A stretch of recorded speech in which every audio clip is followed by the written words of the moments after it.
ask them, how are you feeling? Just being able to meet them right where they're at and give them the space to talk about how they're feeling and how they're doing. Welcome, friends, to Breaking Bread, the podcast brought to you by Apostolic Christian Counseling and Family Services. It's great to have you along.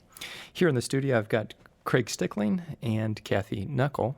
Kathy is a new voice and face here in the office, and we're glad to have you along, Kathy.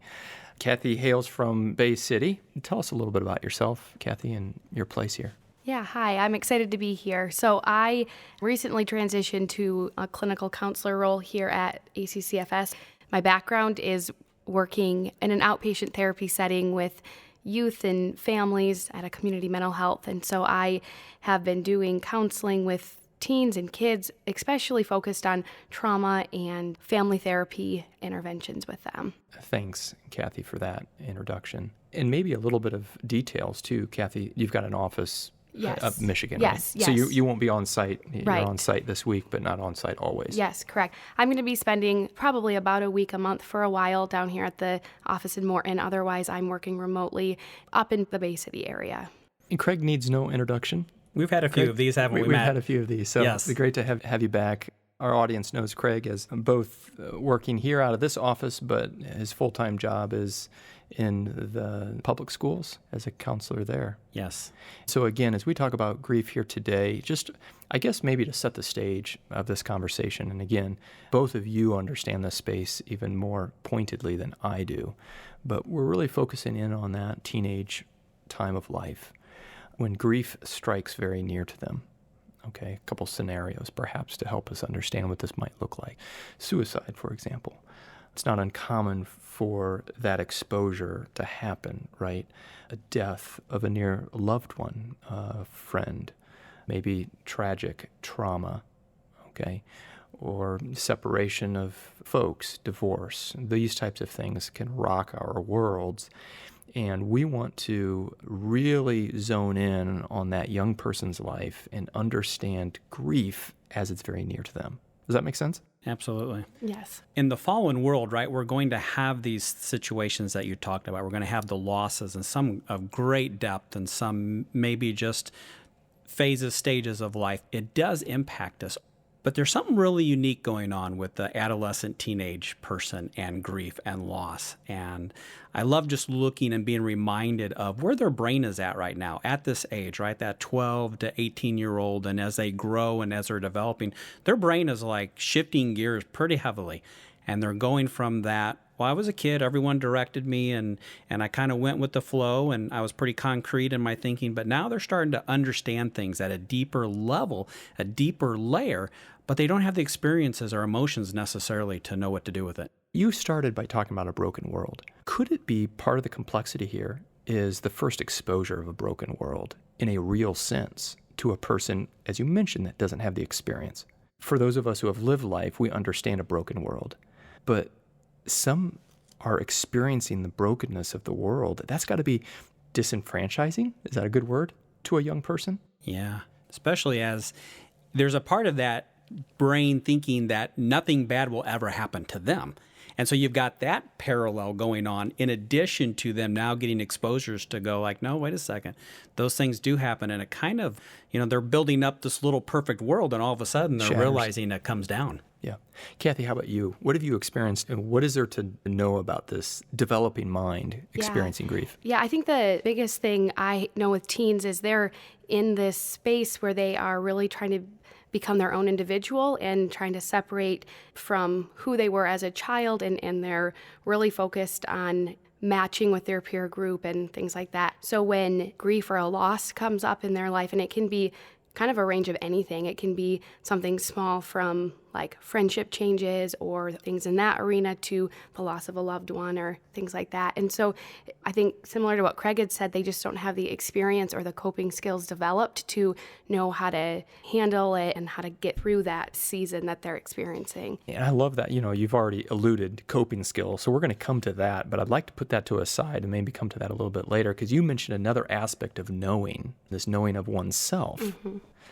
There must be something about identity here. Yes. Yeah. Well, I think just basically they're trying to figure out who they are, where their place is in this world, what their talents are, and who they want to be becoming. And so it's just a time of searching and figuring that out. Right, and they're moving from the back seat of that life car, and they're actually getting a little bit of behind the wheel experience, and they start to drive a little bit, and they get a little taste of that freedom and control, and that's a beautiful transition season time. But then all of a sudden, grief and death and loss reminds them that, oh, okay, wait a second, I can be behind the wheel, but that doesn't always mean I'm in control, and their brain goes, I don't know what to do with that. Yeah. Okay. So loss of control is an important category as it concerns grief in teens. Yeah.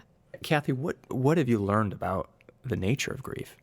It is definitely different for everyone. Every teen that is going through grief, they have their own experience with it, and they respond to it in their own way, and kind of based on those life experiences that they have had, it shapes their response to it. And so I think the biggest thing I've learned with grief is that there's not just one way it's expressed, one way it's experienced, things like that. I'm sure you get, is this normal?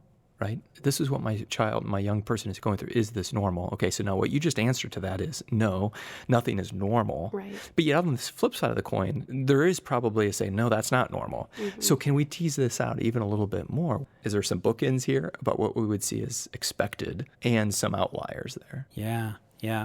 As we look at what would fall in the range of grief, right? And one is just to understand, just like Kathy said, it can be all over the board depending on the kid's personality, their perspective, what they've been taught already as far as in the grieving process. But certainly quiet, maybe isolating withdrawal. Sometimes the complete opposite. I want to be next to mom's hip everywhere she goes. I just want to be near to her. For some, it's oversleeping. They just want to stay in their bed all the time. Others, they're fearful of sleeping, and so they try to avoid that as much as possible. Some kids will isolate from their friends and go more into hibernation mode, and others want to be with their friends 24/7, so they almost over-connect with people.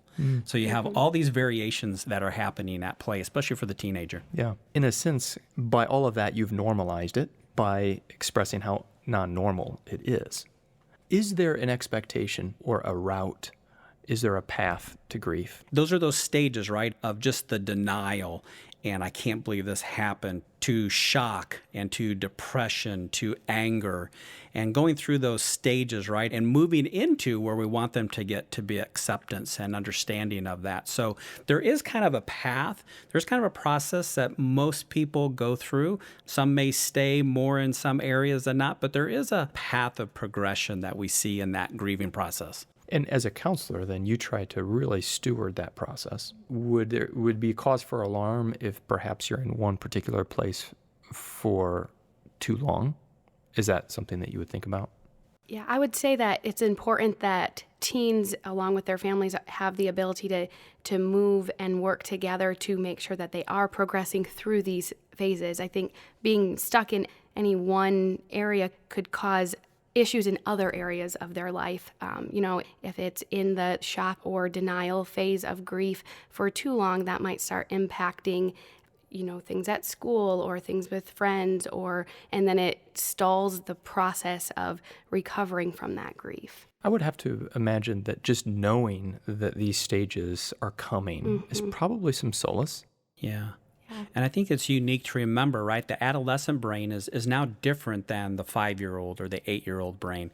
We could say, well, we've already talked about this, when grandpa died 5 years ago, right? But to be reminded of their brain is looking at things at a different layer, a different depth now, and to re-explain it as more in that adult perspective now, because that's where their brain is trying to get to. So we almost reintroduce those seasons, those stages, those elements of grief, right? But we have that conversation with our kid in a little more of an adult format. So there's maybe an education piece, perhaps, when you walk with a young person through this, whereas, as you mentioned, the younger ones, you would comfort in perhaps a little different way with less information.